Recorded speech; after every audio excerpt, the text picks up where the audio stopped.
everybody and welcome back to my YouTube channel. Today's video is brought to you by fear, or the illusion of it, or the sheer amount of it that seems to be shoved down our throats at every minute of every day. I, for one, am very tired of fear running my life and watching other people allow fear to run their lives. People who are perfectly capable, have all the potential in the world, beautiful, amazing people letting fear run their life. So I wanted to sit down today and make a video about fear and the way that it's used in today's world, the way that it's always been used, I guess, and something better that we can do instead. What I hope a lot of people understand is that fear is a tool.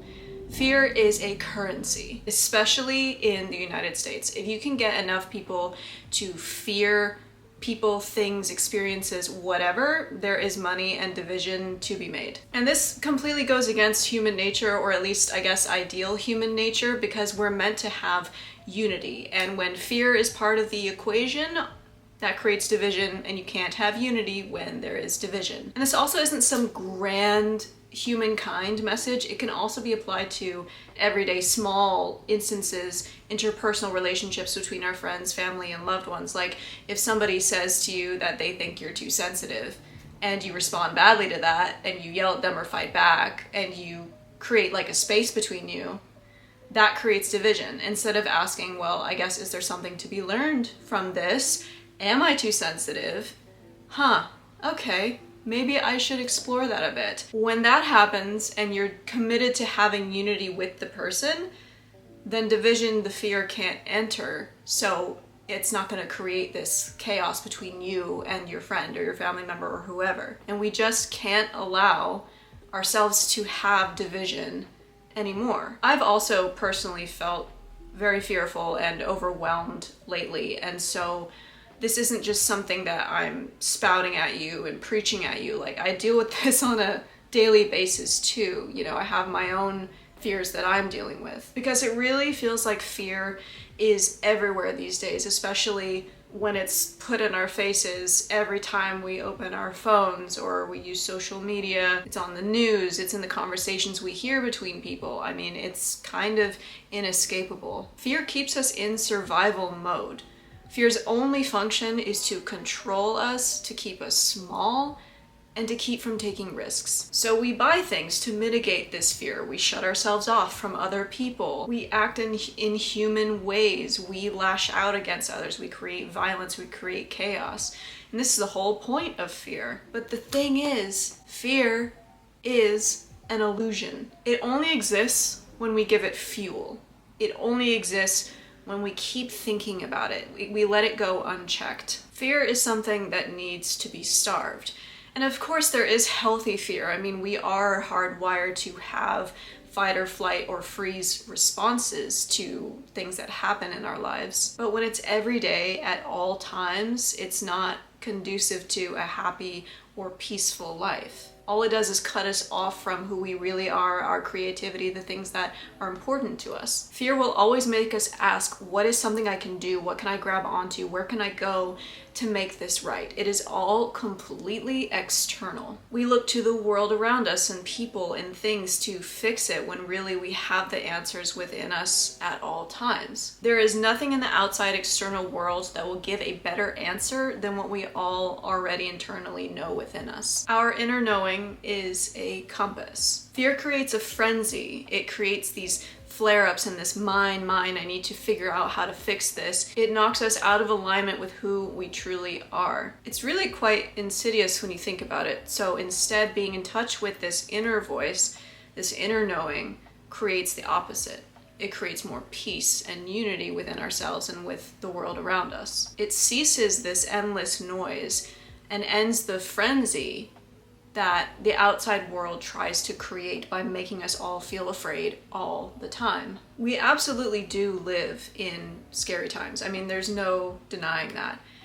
I think you could probably say that about any time in history. Every generation has its own issues to solve, its own fears and ups and downs. But all this too, in my opinion, is an illusion. You could even say that life is an illusion. But the thing is that when you live in this material world we have to interact with it. Life demands involvement and movement with what we feel, hear, and touch. But all I'm saying is, instead of giving over the keys to this external fear, instead listen to an internal knowing, an internal voice that is much quieter, that has all of the answers that you're looking for. This voice that creates unity and certainty in ourselves. It connects us to who we really are. Don't let fear run your life. Instead, let your inner genius run the show. This is really something that I've had to ask myself recently, because my mind has gotten so cluttered with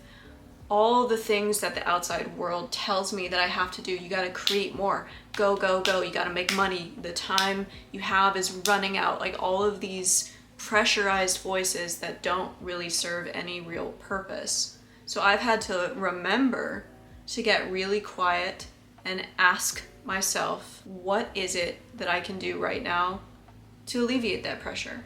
What can I do right now that can make me happy? What can I do right now to serve a purpose? And then allow the answers to come to me. And these answers can come in the form of images, phrases, a sentence, a word, maybe a sound. It can be anything, as long as you're open to hearing what your own inner knowing has to say for you. And the last thing I'll say about this is, it's not asking yourself, what can I do? And then letting the ego answer. The ego comes up with answers like, well, if I just made more money, then I could do that. I've got to screw over this person at work and then I can get the promotion and then I will be the top of my company or whatever. The ego says if I just had X and then Y, then I can be happy. The ego just wants to consume, climb the ladder, and get more for the self and the self only. The ego tells us we're so much better than everybody else, and it cuts us off from vulnerability. The ability to hear the real truth of why it is that we want the things that we say that we want. Maybe the ego wants us to make more money because we're terrified of not having enough, or we're afraid to lose our homes or our friends or whatever the reason is. The ego won't let you see the truth because the truth is too scary. Again, this ties into fear.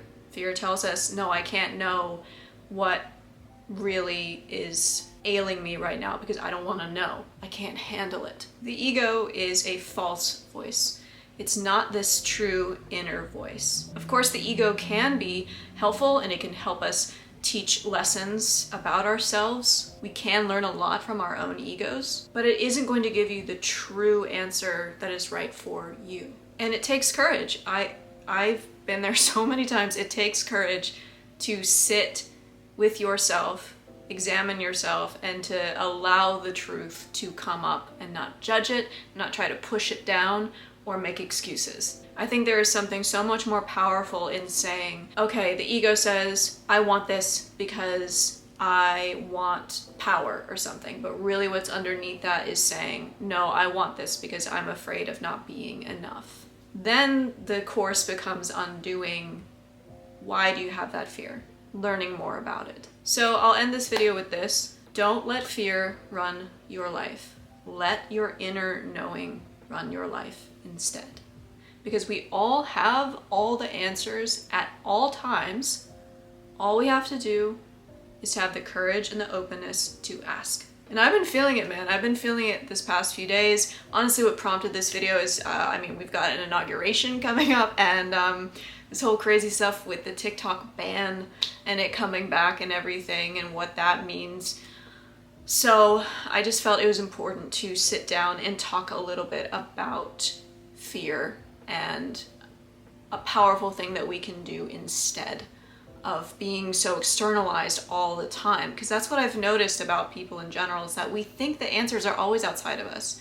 We think there's always some product that's going to fix it, some new influencer, some new guru, some new thing that's going to fix it, and it almost never does. I don't think there's anything wrong in externalizing to gain information, but don't take everything you hear and read as gospel, as fact. Like, you can develop discernment.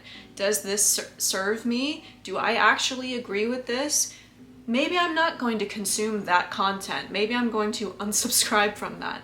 You know, there's a process of weeding out what feels right and wrong. But it's a big ask, it's a big thing. I know a lot of people feel very afraid right now, and I just wanted to say that I'm with you. We will get through it, and I'll keep creating my content because I just don't know what else to do, frankly. I want to sit down and talk and be a part of helping people if I can.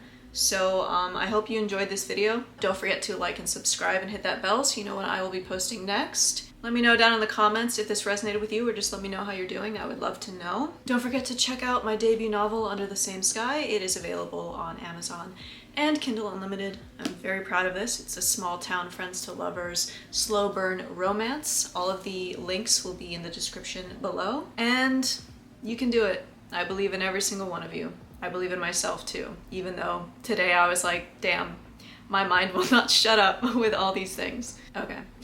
Thank you so much for watching, and I will see you in the next video.